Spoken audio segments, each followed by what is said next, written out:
For the second year in a row, my picks are so putrid that I am ashamed to show my face. Yes, last year, my picks sucked in the early rounds of the tournament, although I did redeem myself by finishing strong. This year is the opposite. After a fantastic first 2 days and a position near the top of the pool, disaster struck this weekend. I am still in 6th place, however, amongst 71 players, which is money-winning position, but I will not be remaining there. Pittsburgh, my champion, out. UCLA, out. Texas, out. Syracuse, out. Notre Dame, out. 5 of my Elite 8, gone. 3 of my Final 4, gone. And my champion, the Pitt Panthers, gone. I was so fired up before this tournament started. I was excited. I felt great about Pitt, the best team in the best conference, coming up strong this year in the tournament once and for all. I felt Florida was overseeded and that they would lose. They would be upset. I liked UCLA as a sleeper. I liked the talent of Texas and their chance to upset Duke. Of course, Ohio State, they're strong. They're still looking great. I felt Kansas had a tough road and would have difficulty getting past the likes of UNLV and then Louisville and then Notre Dame, all of whom have already lost. All of my enthusiasm for the tournament was destroyed in a few short seconds on Saturday as the Pitt Panthers remarkably gagged, choked, could not defeat Butler. And Sunday could not have been worse for my bracket. You know, I must say, I've never competed in an NCAA tournament game, but I still cannot understand how some of these players can simply turn their brains off at key moments. The dude in the North Carolina game reaching for the ball on its downward arc for the hoop, nearly committing goaltending on the last shot. Dude in the Texas game getting a 5-second violation when all they have to do is inbound the ball and make 2 free throws to clinch the game. And then why does Texas walk the ball up slowly with 9 seconds left? Ridiculous. Juan Fernandez of Temple with an inexplicable lane violation from the 3rd spot up from the hoop, trying to block out the second guy from what?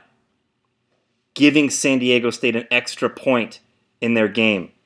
Of course, the game went into overtime. Have you guys seen that commercial that ends with someone saying, "So do you still think we're all just dumb jocks?" In a word, yes! Of course, the kicker, Nasir Robinson of Pittsburgh, blatantly hacking Matt Howard 90 feet from the basket. Absolutely ridiculous. A commentator said, depending on your point of view, it was as excruciating or riveting a final few seconds as you will see in a long time. For me, it was excruciating. I still have not recovered.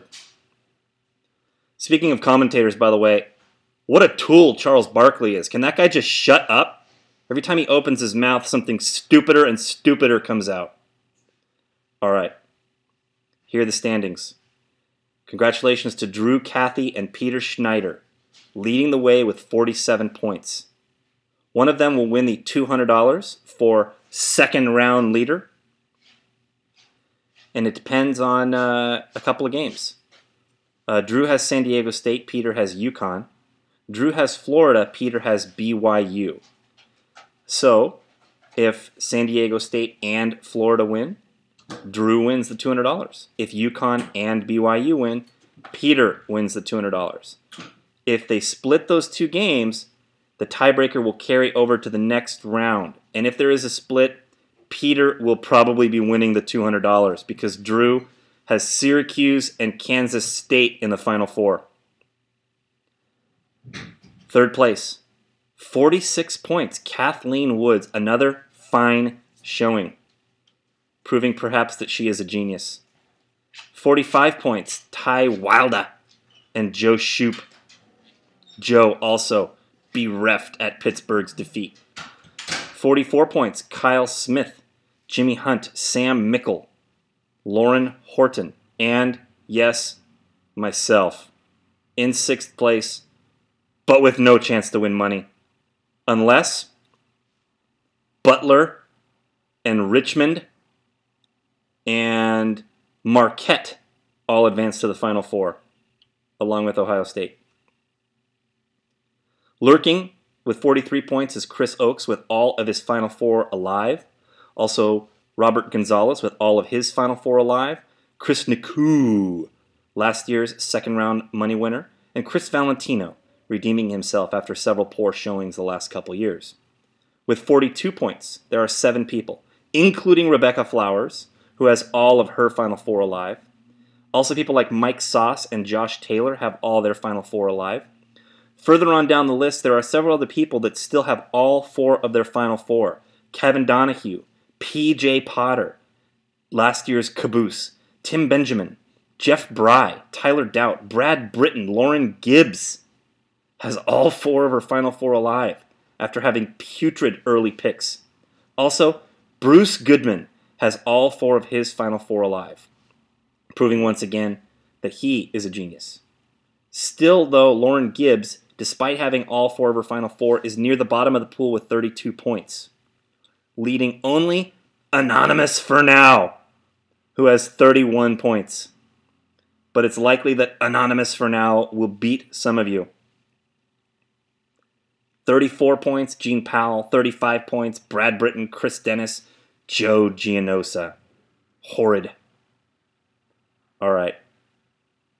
I will be back one time before Thursday's games with a Sweet 16 preview and also an interview with 2-time pool champion Rebecca Flowers. That's all I have to say. See you guys later.